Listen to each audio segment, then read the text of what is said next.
Hello everybody and welcome back to A Court of Words and Pages. My name is Natalie and today I will be recommending you all 5 books to get you back into reading. So, it's May, it's almost summer, and semesters are ending for people, whether that be college or high school.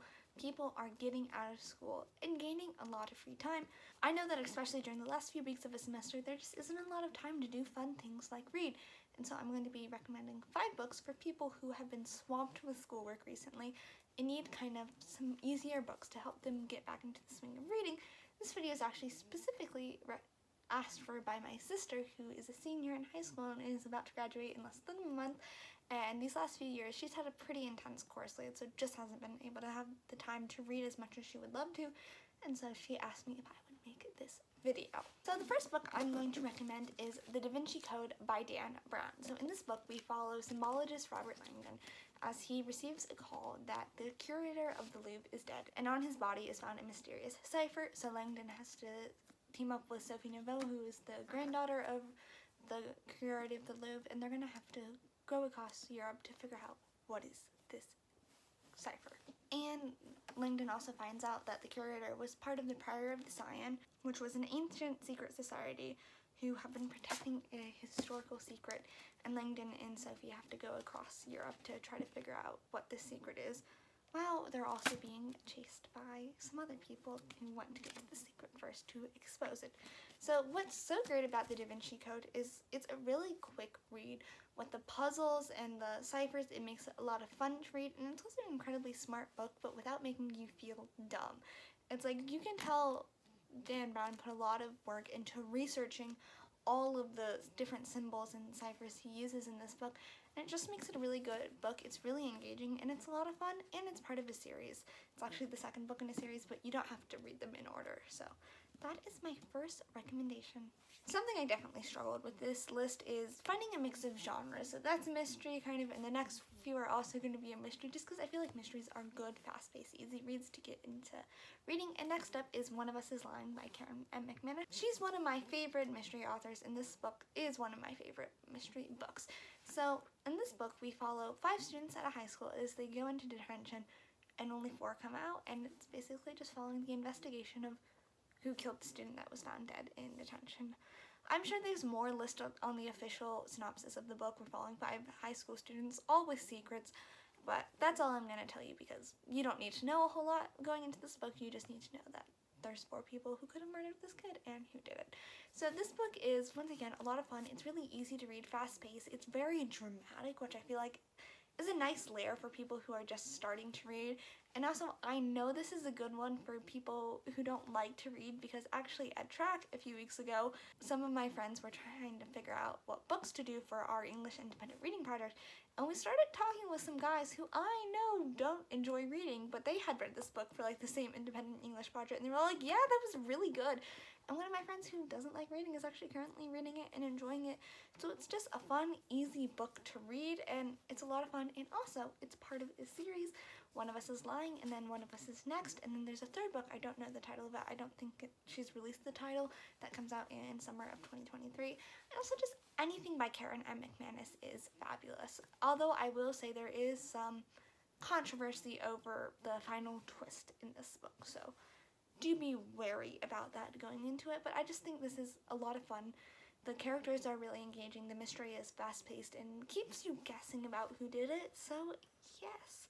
Next up is The Inheritance Games, which is by Jennifer Lynn Barnes, and in this book we are following Avery, who, she's a really nice person, she just hasn't had the best of luck. Her life is a bit rough, and basically her goal is just to get out of high school and get a better life.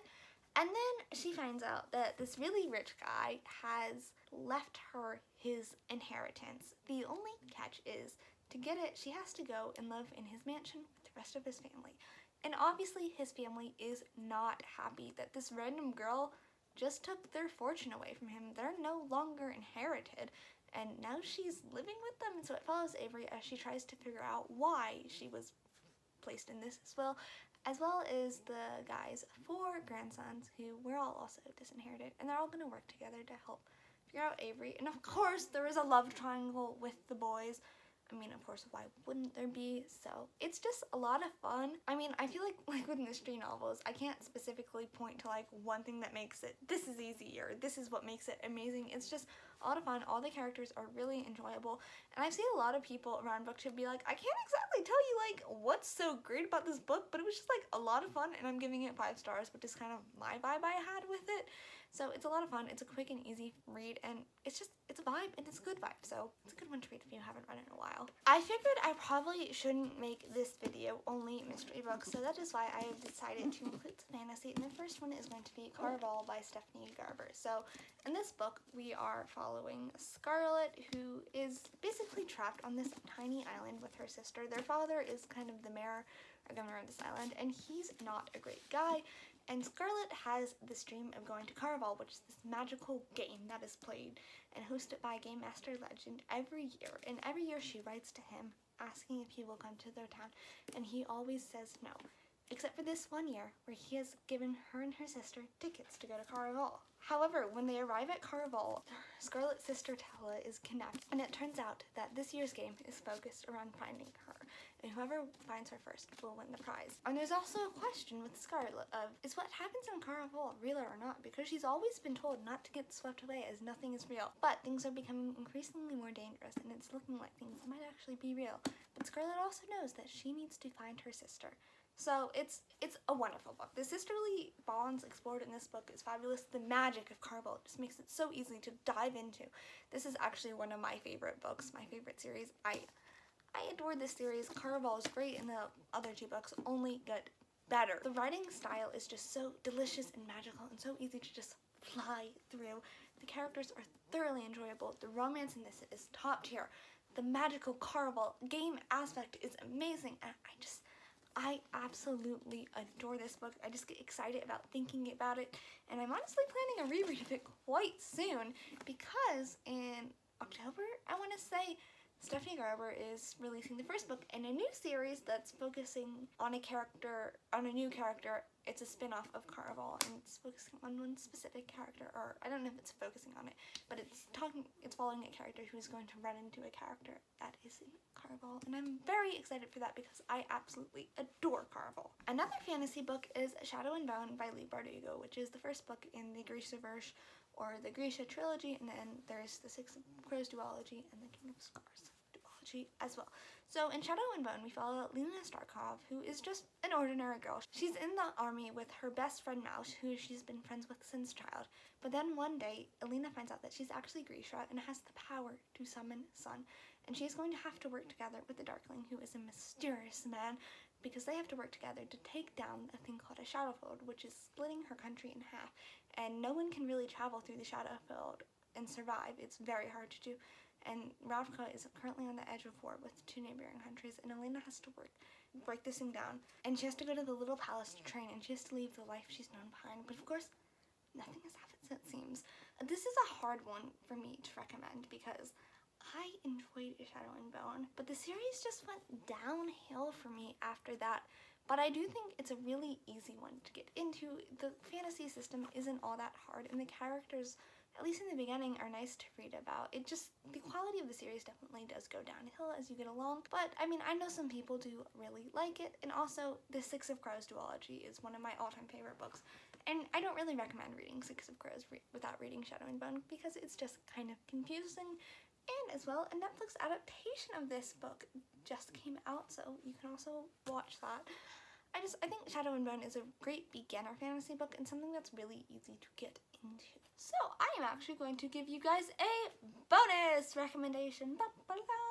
So I know I said I was going to do 5, but I decided, you know what, I'm going to add in a 6th. And that's because I feel like a lot of the books I recommended in this video are YA, and I do want to give at least, I mean the Da Vinci Code isn't YA, but I feel like I should have at least one more that isn't. And it's a bit of an audacious recommendation to recommend to people who are just getting back into reading, but that is going to be The Final Empire by Brandon Sanderson. So this is the first book in the Mistborn trilogy, which is also part of the Extended Cosmere by Brandon Sanderson. So it's a pretty big one, but I'm kind of recommending you this one because this is a really good starter place in high fantasy, especially adult fantasy, where a lot of it can be very complex and just hard to read, Sanderson's Mistborn trilogy is extremely accessible for people who maybe aren't as well versed in the fantasy genre.